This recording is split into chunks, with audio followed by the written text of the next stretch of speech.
Financial professionals, let me ask you a question. Do you talk with your clients about the sequence of accounts, not sequence of withdrawals, the sequence of accounts in which they should withdraw from? Let me ask you a question. If you had a choice of being reliant on a securities portfolio, say stocks and bonds, a portfolio with volatility, if you had a choice of you need to tap into that portfolio 1 year from now, or the other choice is 20 years from now, what would you prefer?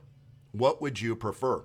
I'll tell you, most people that have been in the finance business understand securities and all that. By the way, I'm fully cognizant not all of you are licensed to talk about this stuff with your clients. I get that. But you should know this, even if you're not licensed to talk with your clients about it. Just don't talk with your clients about it if you're not licensed to do that.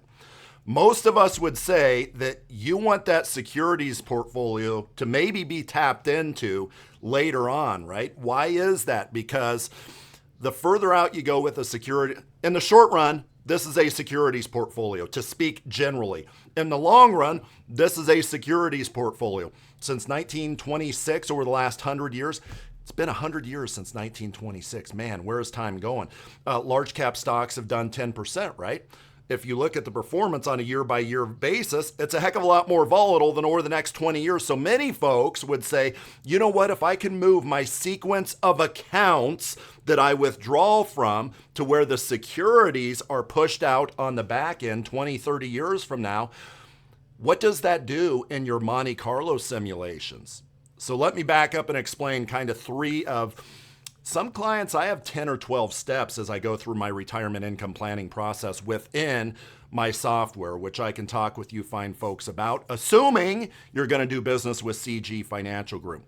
By the way, before I get into a few different steps here that I go through to make the client's income bigger with each step, for the love of the finance gods, if you like this video, give me a thumbs up and subscribe. I need to do a better job of asking for that. So let's say that a client has a stock and bond account, or let's just say they have a securities portfolio, right? $1 million over there and whatever. Over here, they have $500,000 in fixed income, let's say certificates of deposit, right? So $1.5 million portfolio.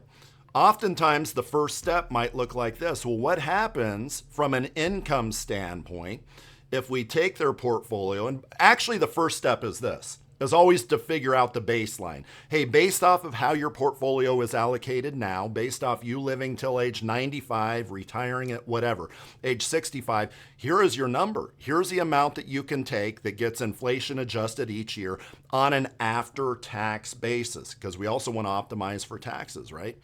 So that's usually the first step. But then the next three steps of many that I'm going to explain with you, the three steps, is about making their number larger, right? Many times that first step of making their money larger, making their income larger in retirement is this. Based off annuity pricing today with guaranteed lifetime withdrawal benefits, what happens if we take, say, from this stock and bond portfolio, say $200,000, $300,000, whatever, $400,000, I'll usually have a method to the madness on the dollar amount.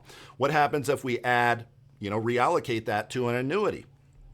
What does that do? Oftentimes, 9 times out of 10, it will increase the level of income on an after-tax basis as well, on an after-tax basis that client can get over their lifetime. Why is that, Charlie? Well, it's simple. The Monte Carlo analysis is going to tell us many times that only 3% or 4% of the portfolio is what the client should take in that first year, at least if they don't want to run out of that portfolio by the end of their lifetime, right? Now, the anti-annuity geniuses, of course, are going to say, well, that 3% or 4%, that increase, those were calculated based off increasing with inflation each year to where your 7% or 8%, depending on how long the deferral period is in the annuity, that 7 or 8% cash flow in the annuity, that's level. I get that. You think I didn't think about that once upon a time? You think I haven't written about that once upon a time? If you have a 4% withdrawal rule of thumb versus, say, an annuity generating, say, 8% or 7%, again, depending on the deferral period, it's going to take at a 3.5% inflation rate for the cumulative income, like 35 to 40 years or something like that to catch up. As a matter of fact, I have a little chart on that, like 35 to 40 years or something like that for it to catch up.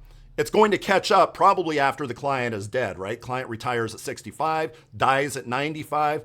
It still wouldn't have caught up the cumulative income from that stock and bond portfolio using the 4% rule of thumb versus the annuity. So it's no secret that that first step oftentimes will bump up that client's income that they can take throughout their retirement years. Now, what's the second step? The second step oftentimes is this, is okay, so we have this nice chunk of income guaranteed that you cannot outlive. You can't outlive it. You have permission to spend your retirement dollars, which a lot of people don't have, and therefore they die with a gazillion dollars, right? Because they know that they can run out of money, not with annuities. So you have this big chunk of income coming in, but now because you're not so reliant on income from this portfolio over here, what happens if we make this over here just a little more aggressive? What's going to happen if we make this instead of a 50-50 portfolio, for instance? What happens if we make this, say, a 85-15 or a 70-30 portfolio, 70% stocks, 30% bonds, right? Oftentimes what you'll see is another stair step up. Oftentimes that is what you will see. Oftentimes it does depend on, however, the third step. When is it that you are dipping into that part of the portfolio, the stock and bond the securities part of the portfolio? Because if possible, again, do you focus on the sequence of accounts? As in, are you pushing this to the back end to where maybe 20 years from now, 30 years from now, that's when they're accessing it. So maybe throw their certificates of deposits in on top of the annuity. In the meantime, let this grow in an aggressive manner for the next 20 or 30 years. And what does that third step do by pushing that equity portfolio, well, stocks and bonds out for 20 or 30 years? What you might see is an additional stair step there. And those are just a few stair steps out of potentially 10, 11, 12, adding long-term care. What does that do? So there are a lot of great ideas to be had in the retirement income planning space, and I'm more than happy to share them with you. Again, remember to give me a thumbs up if you like this video. If not, sorry.